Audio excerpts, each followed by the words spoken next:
irmãos, que a paz e a graça do nosso Senhor se faça presente em seu coração e no coração da sua família. Neste momento vamos fazer uma oração rápida para iniciarmos a meditação desta noite. Oremos. Santo Deus Eterno Pai, neste momento esteja em nosso meio, nos ajudando a compreender a Tua Palavra e o que o Senhor quer falar para as nossas vidas. Que o Senhor venha estar conosco e nos abençoar em nome de Jesus. Amém. Bem, a mensagem de hoje que eu vou trazer vai ser sobre reavivamento e reforma, né? E nós já ouvimos muito falar sobre reavivamento e reforma, mas nessa noite eu queria que vocês pudessem ouvir o que o Senhor tem a dizer. Muitas vezes nós somos chamados para podermos pregar a palavra de Deus, e essa igreja tem esse chamado especial de levar ao mundo uma advertência, né, as 3 mensagens angélicas. Só que muitas vezes nós acabamos nos amoldando a este mundo, né, nos acostumando com este mundo, e nós não vemos o perigo que estamos correndo quando isso acontece. E vamos prosperando, vamos crescendo, até chegar ao ponto de dizer que somos ricos e abastados e de que nada temos falta. Mas o Senhor nos deixa uma mensagem de advertência que está em Apocalipse 3, verso 15, que fala assim: conheço as tuas obras, que nem és frio nem quente. Quem dera fosses frio ou quente. Assim, porque és morno, e nem és quente nem frio, estou a ponto de vomitar-te da minha boca. E no verso 17, ele continua dizendo: pois dizes, estou rico e abastado, e não preciso de coisa alguma. Nem sabes que tu és infeliz, sim, miserável, pobre, cego e nu. Aconselho-te que de mim compres ouro refinado, pelo fogo para te enriqueceres, vestiduras brancas para te vestires, a fim de que não seja manifesta a vergonha da tua nudez, e colírio para ungires os olhos, a fim de que vejas. Então aqui nós bem conhecemos essa mensagem de advertência, mas apesar de ser uma mensagem de repreensão para o seu povo, é uma mensagem também de esperança, porque é uma mensagem onde o Senhor, Ele nos dá a solução para o nosso problema, né? Comprar o ouro refinado, que significa as graças celestiais, como a fé, a esperança e o amor. Vestiduras brancas, que significa a justiça de Cristo, que só Ele pode nos dar. E ungir e colírio, né, para ungir os nossos olhos, que é a unção do Espírito Santo em nossas vidas. Isso tudo nós podemos adquirir de graça. Basta que possamos pedir a Ele e Ele nos concederá. Mas quando nós percebemos essa necessidade, aí o Espírito Santo pode atuar. Então começa a haver um processo de reavivamento e reforma nas nossas vidas. Mas o que seria esse reavivamento? Lá em Efésios 2, verso 1, ele fala assim: Ele vos deu vida, estando vós mortos nos vossos delitos e pecados. Então, reavivar significa reviver o que estava morto. E no livro Mensagens Escolhidas, volume 1, nos diz na página 128, nos diz o seguinte: reavivamento significa renovação da vida espiritual, um avivamento das faculdades da mente e do coração, uma ressurreição da morte espiritual. Então, nossa vida cristã, muitas vezes, tem altos e baixos, né? Tem dias que nós estamos bem, que tá tudo bem, tudo ótimo, mas tem dias que nós estamos realmente para baixo e nos sentimos distante do Senhor. Mas o reavivamento é exatamente isso, reviver a presença do Senhor em nossas vidas, né? Mas existe também o falso reavivamento e o verdadeiro reavivamento. O falso reavivamento é normalmente um êxtase de sentimentos. Quando ouvimos aquela pregação que toca diretamente em nosso coração, aquela música agradável que nos encanta e que dentro de poucos instantes nós estamos em lágrimas, mas quando voltamos para casa, acaba o êxtase de emoção. E nós nos sentimos vazios, nós nos sentimos solitários novamente e com falta da presença do Senhor. Então esse êxtase de emoção, esse êxtase de sentimentos, isso não é um verdadeiro reavivamento. Porque o verdadeiro reavivamento não é algo momentâneo, não é algo passageiro, é algo que transforma a nossa vida. E a emoção, mesmo quando a emoção vai embora, a nossa fé fica firme na rocha e nós temos confiança em Deus, né? E a fé não é um sentimento. Tem uma citação de Ellen White em Mente, Caráter e Personalidade, que ela fala o seguinte, volume 2, ela fala o seguinte: muitos passam longos anos em sombras e dúvidas por não sentirem como desejam. Mas sentimento não tem nada a ver com a fé. A fé que opera por amor e purifica a alma não é questão de impulso. Ela se aventura sobre as promessas de Deus, crendo firmemente que o que ele disse é capaz de cumprir. Nossa alma pode ser exercitada em crer, ensinada a descansar na palavra de Deus, aquela que declara que o justo viverá pela fé, não de sentimentos. Está na página 203. Então, o verdadeiro reavivamento, né, ele não é sustentado apenas por emoção, mas pela confiança e pelo relacionamento com Deus. E o reavivamento vem acompanhado da reforma, porque não dá para separar os dois, né? Quando somos reavivados, automaticamente as obras da reforma nos acompanham. E essa é uma outra característica do reavivamento verdadeiro. Passamos a nos relacionar com Deus, a ouvir a sua voz, a saber o que Ele deseja para a nossa vida e a praticarmos o que Ele deseja para a nossa vida, né? Mudamos os nossos hábitos e as nossas escolhas, porque a nossa mente gradualmente vai sendo uma com a mente do próprio Deus. Mas realmente não é difícil, ou não é fácil, desculpe, não é fácil a gente mudar de uma hora para outra. Muitas vezes não sentimos nem vontade, né, de fazermos o que Deus nos pede. Mas quando nós temos o verdadeiro reavivamento, nossa vida, nossas escolhas e nossas vontades vão ser baseadas no amor a Deus. E quando amamos a Deus, as coisas ficam mais fáceis de serem cumpridas, né? Porque quando amamos alguém, normalmente nós fazemos aquilo com prazer. E da mesma forma acontece com Deus. Quando amamos a Deus, nós fazemos aquilo por prazer, né? E o nosso Deus, ele exige de seus filhos que tenhamos um padrão de vida elevado, né? E não que tenhamos um padrão de vida comparado com o mundo. E olha o que diz em 2 Coríntios 5, verso 20. Diz o seguinte: de sorte que somos embaixadores em nome de Cristo, como se Deus exortasse por nosso intermédio. A primeira parte.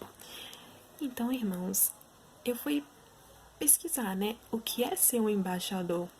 E o dicionário me deu a seguinte definição: a categoria hierarquicamente mais importante de representante diplomático de um Estado junto a outro. Funcionário diplomático de mais alto nível. Então, vocês perceberam a responsabilidade que nós temos?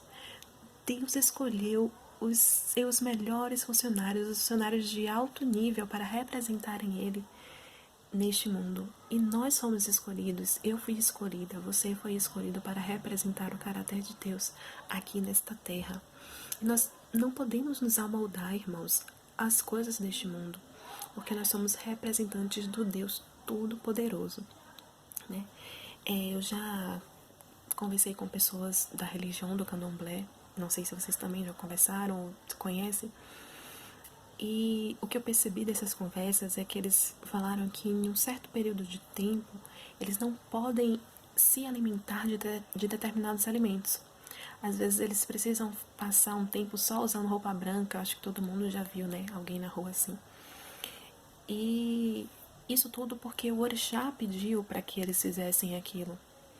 E eles fazem, muitos têm orgulho de fazer aquilo que eles estão fazendo. E quanto a nós? Será que nós temos orgulho de fazer o que o Senhor nos pede? Quantas e quantas vezes Deus já nos pediu para abandonarmos algum alimento, fazermos uma reforma em nossa vida, e às vezes porque nós queremos nos comparar com o mundo, nós não fazemos. Porque nós queremos ser parecidos com o mundo, nós não queremos sofrer zombaria do mundo. Então, não, o Senhor não me pediu exatamente isso, isso é uma besteira. Mas, irmãos, essas pessoas que adoram um Deus que nós sabemos que não é verdadeiro, eles fazem porque o Deus pediu, mas o nosso Deus Todo-Poderoso nos pede muitas vezes para fazermos algo e nós não queremos fazer, às vezes por porque não gostamos daquilo, ou porque o vizinho vai achar estranho eu me vestindo de tal maneira, eu falando de tal maneira. E isso, irmãos, realmente é para pararmos e pensar o que realmente nós estamos fazendo das nossas vidas, né? Nós que deveríamos ter orgulho de fazermos o que o Deus Todo-Poderoso nos pede, porque nós somos representantes dele aqui nesta terra. E em Mensagens Escolhidas, volume 1, né, página 121, nos fala o seguinte: um reavivamento da verdadeira piedade, eis a maior e mais urgente de todas as nossas necessidades. Nós precisamos ser reavivados pelo Espírito Santo, para que possamos cumprir com as coisas que o Senhor exige de nós por amor, né? E em Jeremias 35 tem a história dos recabitas. Nós não vamos ler tudo, né, por conta do tempo, mas é uma história bem interessante, né, onde o Senhor pede a Jeremias para chamar os filhos de Recabe, né, os descendentes de Recabe, e oferecer vinho a eles para que eles possam beber. E é muito interessante a resposta deles. Eu só vou ler essa resposta deles, que falam o seguinte: mas eles disseram: não beberemos vinho, porque Jonadab, filho de Recabe, nosso pai, nos ordenou: nunca jamais bebereis vinhos, nem vós nem vossos filhos. Não edificareis casa, nem fareis sementeiras. Não plantareis, nem possuireis vinha alguma, mas habitareis em tenda todos os vossos dias, para que vivais muitos dias sobre a terra em que viveis peregrinando. Obedecemos, pois, a voz de Jonadab, filho de Recabe, nosso pai, em tudo quanto nos ordenou, de maneira que não bebemos vinho nem em todos os nossos dias. E aqui nós podemos perceber que eles obedeceram à voz de Jonadab, que era um homem, né? E o Senhor fala o seguinte no verso 12: então veio a palavra do Senhor a Jeremias dizendo: assim diz o Senhor dos Exércitos, o Deus de Israel: vai, dize aos homens de Judá e aos moradores de Jerusalém: acaso nunca aceitareis a minha advertência para obedecerdes às minhas palavras? Diz o Senhor. As palavras de Jonadab, filho de Recabe, que ordenou a seus filhos não bebessem vinho, foram guardadas, pois até o dia de hoje não beberam. Antes obedeceram às ordens de seu pai. A mim, porém, que começando de madrugada vos tenho falado, não me obedecestes. Então, aqui nós vemos, né, que os filhos de Recabe, os descendentes de Recabe, eles obedeceram à voz de Jonadab, que era um homem. E quantas vezes o Senhor tem falado conosco? Quantas vezes o Senhor tem nos alertado e nós não temos dado ouvidos às mensagens que o Senhor tem nos enviado, né? E Deus exige de nós uma reforma no nosso modo de viver, no nosso modo de falar, no nosso modo de comer. Porque nós sabemos que nem todos que dizem Senhor, Senhor entrarão no reino dos céus, mas somente aqueles que fazem a vontade do Pai. E uma dessas reformas é a reforma de saúde, né? Que o Senhor deu uma luz tão grande a essa igreja. E muitas vezes nós não queremos fazer porque queremos satisfazer os nossos apetites corrompidos. E isso acaba entristecendo o Espírito de Deus, porque Ele quer preparar um povo para morar com Ele. Só que nós não estamos obedecendo. Mas antes importa obedecer a Deus do que aos homens. E quantas vezes obedecemos as ordens do nosso chefe, né? O nosso chefe falou que era assim, nós fazemos exatamente assim. Mas e as ordens de Deus? Como fica? Né? Mas Deus, Ele não obriga ninguém a obedecer, porque isso vai de cada pessoa, né? Não é nem do caráter do nosso Deus obrigar, porque Ele nos deu livre-arbítrio. Mas Ele faz isso porque Ele nos ama. E Ele quer preparar um povo para a sua vinda, para a crise que está para acontecer neste mundo. Então, nós devemos ouvir a voz do nosso Deus, né? E a decisão é unicamente nossa. Mas tem um detalhe nisso tudo, porque não adianta nós reformarmos o nosso modo de comer, fazemos reforma de vestuário, reforma da música e tantas outras reformas se nós não formos reavivados pelo Espírito Santo. E também não adianta nós sermos reavivados e não sermos reformados, porque lá em Tiago 2 fala que a fé sem obras é morta. E em 1 Coríntios 13 fala que mesmo que eu desse o meu corpo para ser queimado, sem amor, nada valeria. Então, nós podemos perceber que uma coisa leva a outra. Quando somos reavivados, nós somos reformados. E assim, os dois andam juntos, né? E quando nós paramos para pensar em reavivamento e reforma, vai muito além de um momento presente, né? Vai para o futuro. Porque nós sabemos que a sacudidura virá. E só podemos passar firmes na sacudidura se nós formos reformados e se nós formos reavivados. Porque se nós não formos reformados e se nós não formos reavivados, nós seremos como palha. E no momento da sacudidura, nós sairemos.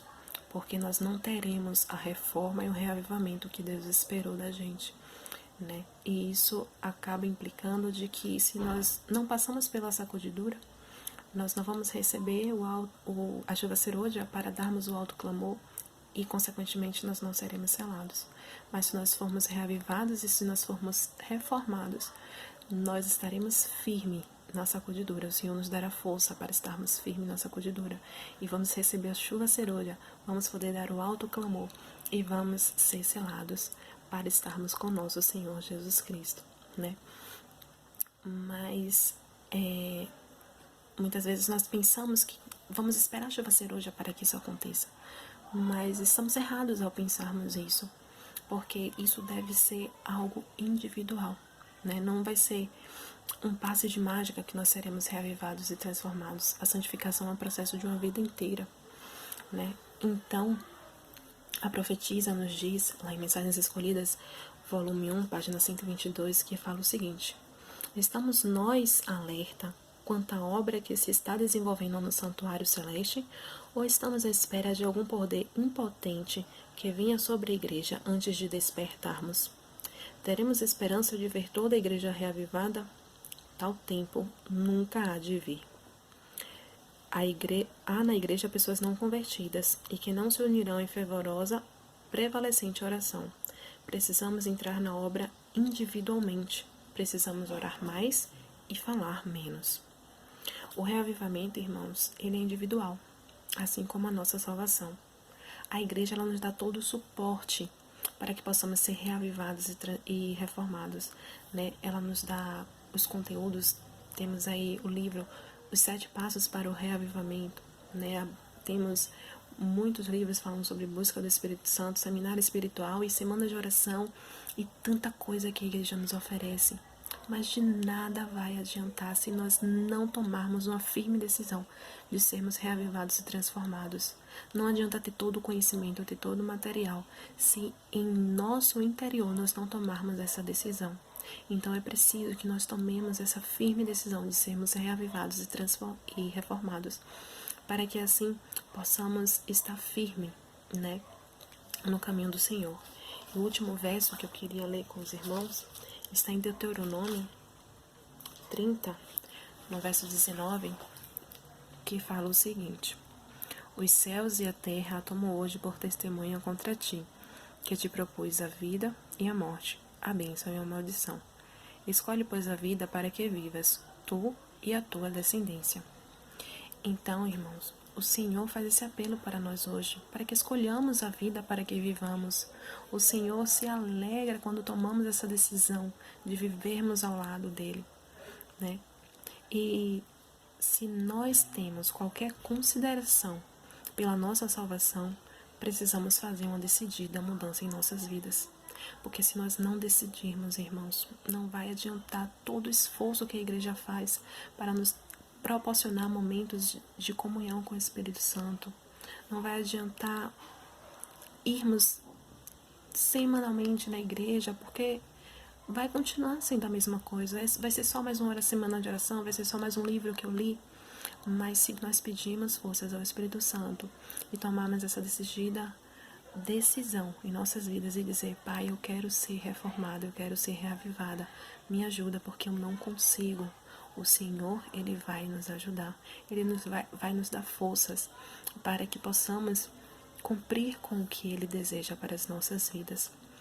Então, irmãos, qual decisão você vai tomar? A escolha da vida ou a escolha da morte? Eu espero que escolhas a vida para que vivas. E que o Senhor te abençoe. Que o Senhor possa cada dia te guiar nos caminhos dele e te mostrar o caminho certo a seguir. Que Deus nos abençoe. Vamos orar mais uma vez ao nosso Deus. Senhor Jesus eterno Pai, neste momento queremos te pedir que o Senhor nos ajude a sermos reavivados e transformados por Ti, para que assim nós possamos andar em Teus caminhos, para que assim possamos estudar mais a Tua Palavra, termos mais comunhão contigo, e para que assim nós possamos nos preparar para o Teu breve retorno, que é o nosso maior anseio. Toma nossas vidas em Tuas mãos e nos ajude, Pai, a cada dia mais estarmos envolvidos com a leitura da Tua Palavra, e para que possamos abandonar os nossos pecados, para que possamos clamar a Ti perdão pelos nossos pecados e para que o Senhor nos guie em Teus caminhos. Obrigada por tudo, fica conosco em nome de Jesus. Amém. Deus abençoe a cada um de vocês.